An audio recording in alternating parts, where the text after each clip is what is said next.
శ్రీ గురుభ్యో నమః.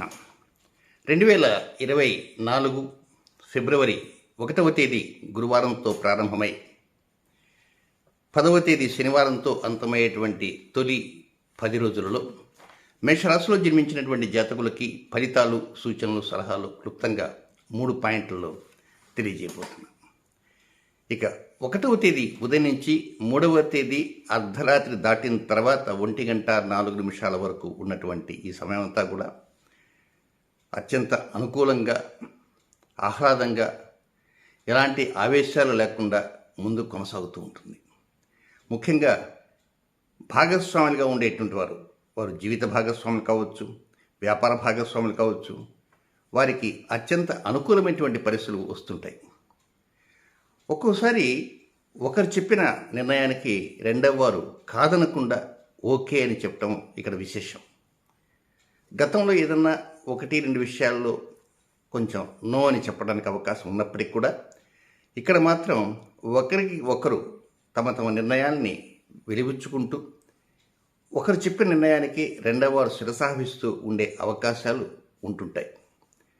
దీంతోపాటు ఆరోగ్య విషయంలో కూడా కొంచెం మెరుగైనటువంటి లబ్ధి కనబడుతుంది. రుణభారానికి తగ్గించుకోవడానికి అవకాశాలు కూడా వస్తుంటాయి. శత్రువుల మీద ఎలా విజయం సాధించాలా అనేటువంటి విషయాల్లో కూడా మెరుగైనటువంటి క్రొత్త ఆలోచనలకి శ్రీకారం చుట్టేటువంటి అవకాశం ఉంటుంది. దీంతోపాటు చేసేటువంటి ఉద్యోగము, వృత్తి, వ్యాపారము, వ్యవహారము వీటిలో కూడా అనుకూలతలు కనబడుతుంటాయి. చాలా కాలం నుంచి కొంత పరిష్కారం కాకుండా ఉండేటువంటి కొన్ని ముఖ్యమైనటువంటి పనులకు కూడా కొంత స్పీడ్ బ్రేకర్స్ ఏమైనా ఉంటే అలాంటి స్పీడ్ బ్రేకర్స్ కూడా తొలగే అవకాశాలన్నీ కూడా ఉంటుంటాయి. ఇక 2వ పాయింట్కి వస్తే 3వ తేదీ అర్ధరాత్రి దాటిన తర్వాత 1:04 ప్రారంభమై 8వ తేదీ ఉదయం 10:14 వరకు ఉన్నటువంటి ఈ లెంగ్తీ పీరియడ్ మాత్రం కొంచెం పరిస్థితులు వ్యతిరేకంగా ఉన్నాయా అనిపిస్తుంటాయి. సడన్గా కొన్ని స్పీడ్ బ్రేకర్స్ కనపడుతుంటాయి. చేసే కార్యక్రమాల్లో ఆటంకాలు అనుకోకుండా తగిలే అవకాశం వస్తుంది. ఒక్కోసారి ఆటంకాలు మీ అంతటా మీరే స్వయంకృత అపరాధంగా తెచ్చుకునే స్థితిగతులు కూడా కనబడుతున్నాయి. మీ అంతటా మీరే ముఖ్య కార్యక్రమాన్ని వాయిదా వేసుకోవడం కానీ, ముఖ్య కార్యక్రమాలు మీకు నచ్చకపోయిన కారణంగా, అంటే అంతకుముందు ప్రారంభం చేసి అవి నచ్చకపోయిన కారణంగా వాటిని రద్దు చేసుకుని తిరిగి మరొకసారి ప్రారంభం చేద్దాము అనేటువంటి ఆలోచనతో కూడా వస్తుంటారు. అయితే ఇక్కడ అష్టమ చంద్ర దోషము అంటారు. అలాంటి అష్టమ చంద్ర దోషము 4వ తేదీ ఉదయం దగ్గర నుంచి 6వ తేదీ ఉదయం 7:30 దాకా అష్టమ చంద్ర దోషం ఉంటుంది. అంటే 4 ఫుల్ డే, 5 ఫుల్ డే, ఈ 2 రోజులు కూడా ఒక్కోసారి ఈ అష్టమ చంద్ర దోషం ఉన్న కొన్ని ముఖ్య కార్యక్రమాలకి అనుకోకుండా అవాంతరాలు, ఆటంకాలు, అస్థిరతలు కలిగే అవకాశం ఉంది. దాని తర్వాత 6వ తేదీ పూర్తిగా, 7వ తేదీ పూర్తిగా ఇవి కూడా అలాగే కొనసాగుతుంటాయి. ఏది ఏమైనా 4వ తేదీ ఉదయం నుంచి 8వ తేదీ ఉదయం 10:14 వరకు ఉన్నటువంటి ప్రతి సమయం అంతా కూడా అది అనుకూలంగా ఉండదు. మీరు ఎంత కష్టపడినా కూడా ఎక్కడ గొంగలి అక్కడే ఉన్నట్లుగానే అనిపిస్తుంటుంది. ఈ సమయంలోనే కొంత అదృష్ట స్థానానికి సంబంధించి కొంతవరకు మీరే అనుకుంటారు. ఏదో వ్యతిరేకత ఏమన్నా కనపడుతుందేమో, దురదృష్టం వెంటాడుతుందేమో, అందుకే తండ్రితో కానీ, తండ్రి వైపు వారితో కానీ, అంటే మేనత్త కావచ్చు, తర్వాత బాబాయిలు, పెదనాన్న, చిన్నాన్న, ఇలాంటి వారు కూడా కొన్ని వ్యతిరేకత వారి నుంచి ఏమైనా వస్తున్నాయా, లేక మీ నుంచి వచ్చినప్పటికీ వారు అనుకూలంగా మాట్లాడుతున్నప్పటికీ వారి మాటలతో మీరు ఏకీభవించని కారణంగా కూడా ఏదో మీదే పొరపాటు అయినప్పటికీ కూడా ఆ పొరపాట్లు అవతల వారి మీద ఉన్నాయన్నట్టుగా ఫీల్ అవుతూ ఉంటారు. ఈ విధంగా గడిచిపోతుంది 4, 5, 6, 7, 8 ఉదయం వరకు. ఇక నెక్స్ట్ 8 ఉదయం 10:14 దగ్గర నుంచి 10వ తేదీ అర్ధరాత్రి వరకు ఉన్నట్టు సమయం మాత్రం ఇది చాలా అనుకూలంగా ఉంటుంది. లైఫ్ అడ్మినిస్ట్రేషన్ బ్రహ్మాండంగా ఉంటుంది. చేసే వృత్తి, చేసే వ్యాపారము, చేసే ఉద్యోగాల్లో, కెరీర్లో డెవలప్మెంట్స్ కనబడుతుంటాయి. రావాల్సినటువంటి ఏదైనా ముఖ్యమైన కార్యక్రమాలు వలన లబ్ధి రావాల్సి వస్తే అది కూడా వస్తుంటుంది. లాభాపేక్ష బాగా ఉంటుంది. డెవలప్మెంట్స్ వస్తుంటాయి. పై అధికారులతో అంతమంది ఏదైనా చిన్నపాటి పేచీలున్న అలాంటి పేచీలు కూడా కొంతవరకు సమర్థవంతంగా వాటిని ఆ పేచీని ఎదుర్కొని ముందుకు వెళ్ళేటువంటి అవకాశాలు కూడా మీకు వస్తుంటాయి. దీనివల్ల కూడా ఎక్కడ నిరుత్సాహం ఉండదు, ఉత్సాహభరితంగా పెరుగుతుంటుంది, చాలా ఆనందంగా ఉండగలుగుతుంటారు. 8వ తేదీ మధ్యాహ్నం నుంచి 10వ తేదీ రాత్రి వరకు ఉండేటువంటి స్థితిగతులు చాలా వరకు వెనుకంజ లేకుండా ముందంజులనే ముందుకు దూసుకుని వెళ్ళే విధంగా అవకాశాలు వస్తుంటాయి. సో ఈ విధంగా 3వ పాయింట్ అంతా గడిచిపోతుంది. అయితే ముఖ్యంగా మీరు గమనించవలసింది, ఈ 10 రోజుల్లో ఒక 3 వ్యతిరేక సమయాలంటూ ఉన్నాయి. ముఖ్యమైనటువంటి కార్యక్రమాలు ఆ సమయంలో ప్రారంభం చేయకుండా ప్రతిసారి చెప్పుకునేటువంటి కొన్ని వ్యతిరేక సమయాలంటూ ఉంటాయి. ఆ సమయాలు కొన్ని నక్షత్రాల ప్రకారం ఉంటాయి. కొన్ని ఏ నక్షత్రంలో జన్మించినప్పటికీ కూడా ఆ సమయం వర్తిస్తుంటుంది. కనుక ఇప్పుడు మేషరాశిలో ఉన్నటువంటి వారు ఏ ఏ నక్షత్రాల వారికి ఏ ఏ సమయాలు అనుకూలం కాదో అవి కూడా తెలియజేస్తారు.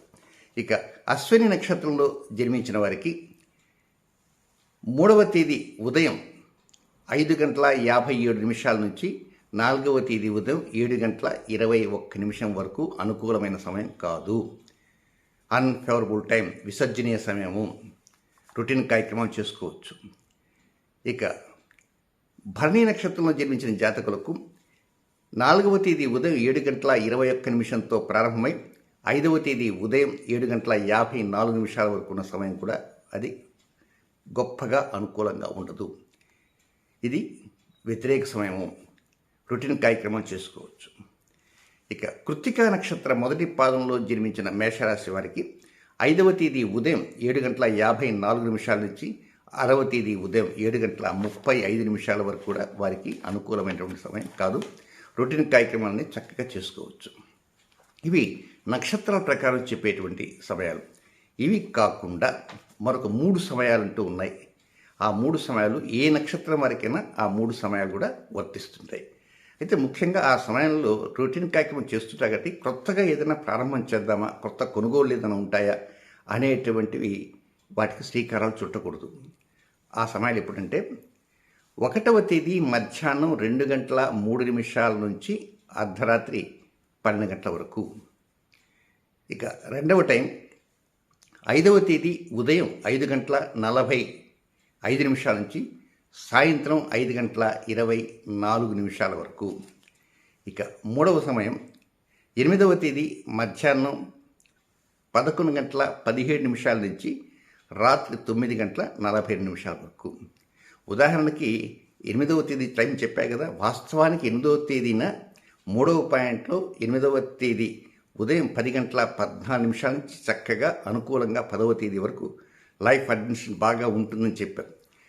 లైఫ్ అడ్మిషన్ బాగా ఉంటుంది, కానీ మీరు ప్రారంభం చేయాలంటే మాత్రం ఇది వ్యతిరేక సమయంగా ఉంటుంది. ఆ సమయం కాకుండా మిగిలిన కార్యక్రమాలు రొటీన్గా వెళ్ళిపోతుంటాయి. అయితే ఇక్కడ గమనించవలసింది, 2వ పాయింట్లో కొంతవరకు కొంత స్పీడ్ బ్రేకర్స్ ఉంటాయని చెప్పాను కదా, అది 4, 5, 6, 7, 8వ తేదీ ఉదయం 10:14. కనుక దీంట్లో ముఖ్యంగా 6వ తేదీ ఆ రోజే మంగళవారం. ఆ రోజు మూలా నక్షత్రం కొనసాగుతుంటుంది. ఆ రోజు మంగళవారం మధ్యాహ్నం రాహుకాలం మధ్యాహ్నం 3 to 4:30 రాహుకాలం జరుగుతుంటుంది. అయితే ఈ 6వ తేదీ మధ్యాహ్నం జరిగేటువంటి రాహుకాల సమయంలో మీరు ఆఫీస్లో ఉండొచ్చు, బయట ఉండొచ్చు, నిద్రపోతూ ఉండొచ్చు, ఎక్కడ ఉన్నా కూడా మీ సెల్ ఫోన్ని మాత్రం మ్యూట్లో పెట్టుకోవద్దు. సెల్ ఫోన్ స్విచ్ ఆఫ్ చేయవద్దు.